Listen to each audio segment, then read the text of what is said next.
রমজানুল মোবারক। মাহে রমজানের পবিত্রতা নিয়ে আজকের মিনি ব্লগ শুরু করছি।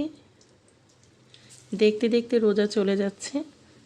এবার মনে হলো রোজা খুবই তাড়াতাড়ি চলে যাচ্ছে, আর পরিবেশটাও একদম ঠান্ডা ঠান্ডা।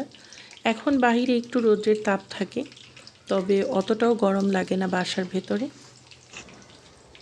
আর রোজার এই পবিত্রতার মধ্য দিয়ে আমাদের ইসলাম ধর্মের একটা সুন্দর এবং শান্তির মাস চলে যাচ্ছে। আল্লাহ আমাদের এই মাসের উসিলায় সকলের গুনাহ মাফ করে দেখ এবং সকলের মনের আশা পূর্ণতা পাক, এই দোয়াই করি।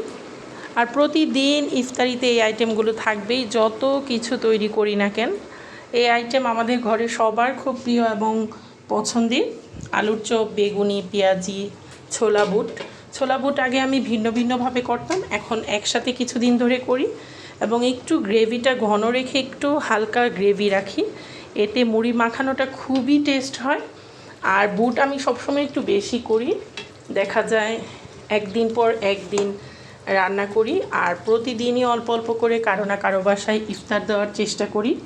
আমার মনে হয় প্রতিদিন যদি আমরা একজন দুইজন করে ইফতার দিই বা একটা দুইটা ফ্যামিলিতে ইফতার দিই, এতে আমাদের ইবাদত বন্দেগীও হলো, আর আমাদের ইফতার খাবার রমজানের মাসে, বরকতের মাসে ভাগাভাগি করে খাওয়া হলো, শেয়ারিং করে খাওয়া হলো, এতে মনটাও ভালো থাকে। আর এই করেই আমার বেগুনিগুলি সব ভাজা হয়ে গিয়েছে। এখন আমি আলুর চপ ভেজে নিচ্ছি। বেগুনি আলুর চপ থাকবেই, অন্য যে কোনো আইটেম তৈরি করি, পোলাও করি, খিচুড়ি করি, বিরিয়ানি করি, তারপরও বেগুনি আলুর চপ, পেঁয়াজি, বুট, ছোলা থাকেই। Bye bye.